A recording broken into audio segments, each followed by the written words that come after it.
Good morning, everyone. This is Bharti Sharma, your English teacher. I hope you all enjoying your online classes. This is the need of this pandemic. That is, we need to be safe first, and we cannot keep aside our lesson studies also. So we have to find an alternative, and that is the best alternative is our online classes. So enjoy the online classes and take it seriously, continue with your studies, and once this pandemic is over or is under control, then we can resume our normal classes. That is, we will resume going to school. Okay, so till then, take your online classes seriously and go through the lessons which are being taught. Okay, take care of yourself. So today in the video we'll be doing the poetic devices of the poem Amanda. Watch the video carefully and try to understand the various poetic devices in the poem Amanda. That's all for today. Thank you. Today we will be doing the poetic devices of the poem Amanda. So first of all, when we talk about poetic device, what is a poetic device? Poetic devices are tools that a poet uses to create rhythm, enhance a poem's meaning, or intensify a mood or feeling. So if we write the poem straight away, like as we write a story, it won't bring out that effect. So to bring or beautify the poem, create rhythm, that is some rhyme in it, or to enhance a meaning, that is a poet wants to say something and we are using lesser words in a poem and we need to enhance in less words or less number of words. So in that case, the poet uses some devices or some techniques, you can say, to enhance its meaning or intensify the mood or feeling. That is known as a poetic device. We'll see that the poet used many devices in the poem. So, but here we'll stick to the poetic devices in the poem Amanda. First of all, we'll start with the rhyme scheme. What is the rhyme scheme? It is a pattern in which the rhyme ends, that is, the poem ends.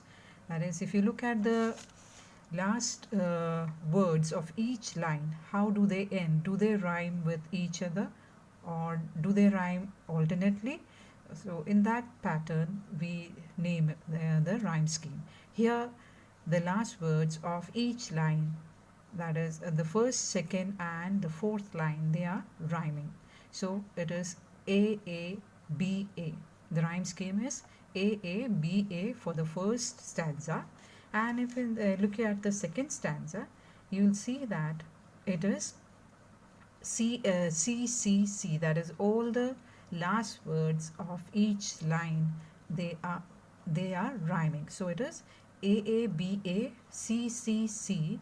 And you can continue forth in the same manner for the entire poem. And next poetic device is alliteration. Alliteration is repetition of a consonant sound. Consonant sound, if you look at the alphabets, they are divided into two. One is the vowels, which you all know, and the other alphabets, they are known as consonant. So repetition of a consonant sound at the start of two or more consecutive words, that is known as alliteration. Like in this poem, we have stop that slouching. Here, the sir sound is being repeated. Stop that sulking. Again, sir sound being repeated. These are examples of alliteration. Next poetic device here is allusion.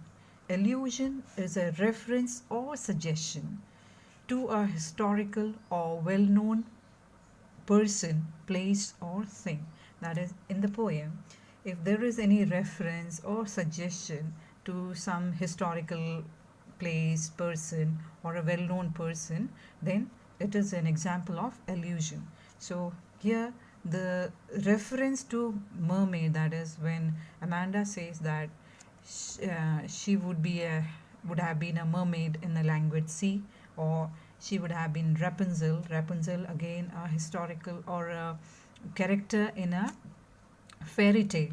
So these are examples of allusion. Mermaid, reference of mermaid, and Rapunzel in the poem are examples of illusion. The next poetic device in this poem is metaphor. Metaphor is a device which compares two things or qualities. That is, it makes an implicit or implied or hidden comparison. That is, it isn't a direct comparison like uh, using like or as. She was like a flower, or he fought like a lion, or he was as brave as a lion.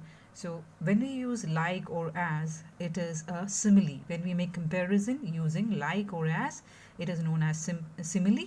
And if it is a direct implication, or there is hidden comparison, then it is known as metaphor.